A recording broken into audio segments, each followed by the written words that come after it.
The wind carried the scent of damp earth and burning firewood as the early morning sun stretched its golden arms over the village of Umuaka. Women had already begun their daily routine, some fetching water from the river, others fanning the flames under their clay stoves, the rhythmic pounding of yam filling the air like a drumbeat of life.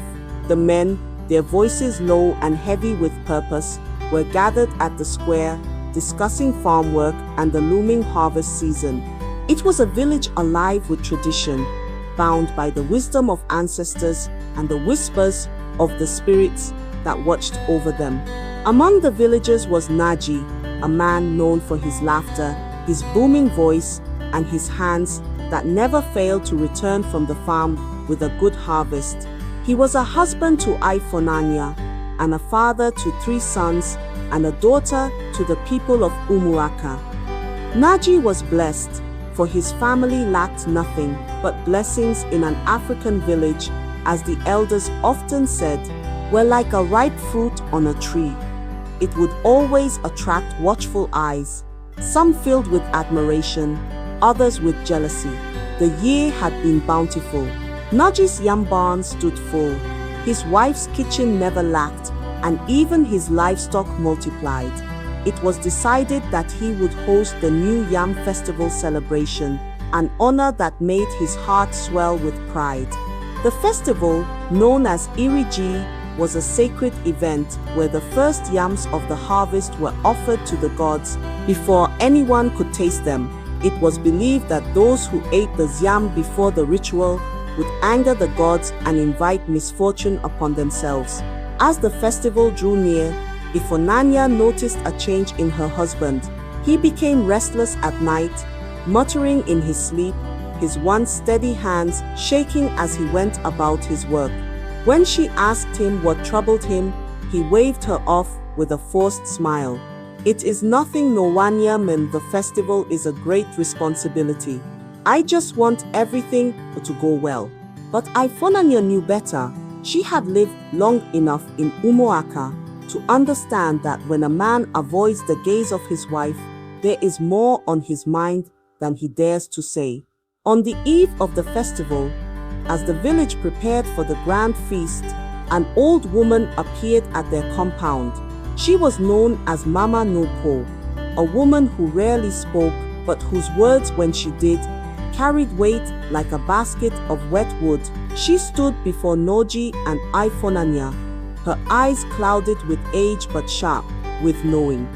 Noji, my son, she began, her voice low and deliberate.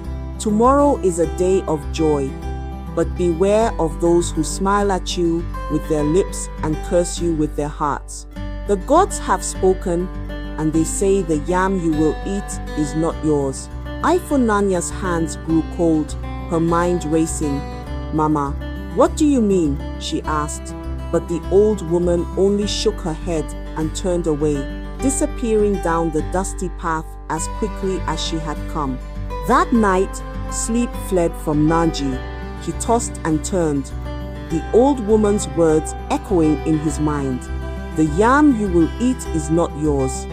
What could it mean? Had someone stolen from his barn? Was there a plot against him? He thought of his brother, Uchenna, whose farm had not yielded well this year. He thought of Chief Oke, whose family once hosted the festival and might resent losing the honor.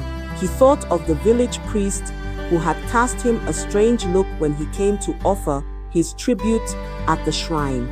Morning came, and with it, the festival. The entire village gathered at the square, their wrappers bright, their voices raised in song.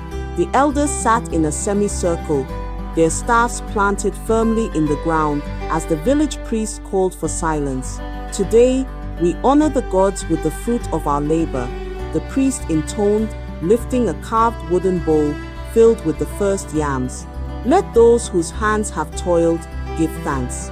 Let those whose hearts are pure eat and be satisfied. Noji stepped forward, the first slice of yam placed in his hand. The moment he took a bite, a sharp cry pierced the air. He dropped the yam, his body convulsing as if struck by lightning. The villagers gasped, some rushing forward while others recoiled in fear. Vananya screamed, reaching for her husband as he collapsed to the ground. "It is poison," someone shouted. "The yam has been cursed." The priest raised his staff, calling for calm. "Who has done this? Who has angered the gods?" he demanded. It was Mama Nogoko who stepped forward, her frail body standing firm. The gods warned him, but he did not listen. The yam he ate was not his. It was stolen. A murmur rippled through the crowd. Ifonanya, tears streaming down her face, turned to the elders. "Who would do this to my husband? Who wishes him harm?" From the crowd, a figure emerged, his hands trembling, his face ashen. It was Uchenna, Naji's own brother. "I did not mean to kill him," Uchenna sobbed, falling to his knees. "I was desperate. My farm yielded nothing, and I could not bear the shame. I took yams from Naji's barn and offered them at the shrine as my own. The gods must have seen my deceit and cursed the harvest." The village fell into silence. The elders conferred in hushed tones before the priest raised his hand. "You have broken the sacred bond of brotherhood. The gods do not punish blindly. Naji will live, but he will bear the burden of your betrayal. As for you, Uchenna, you shall be banished from Umoka, for no man who steals from his own blood can remain among us."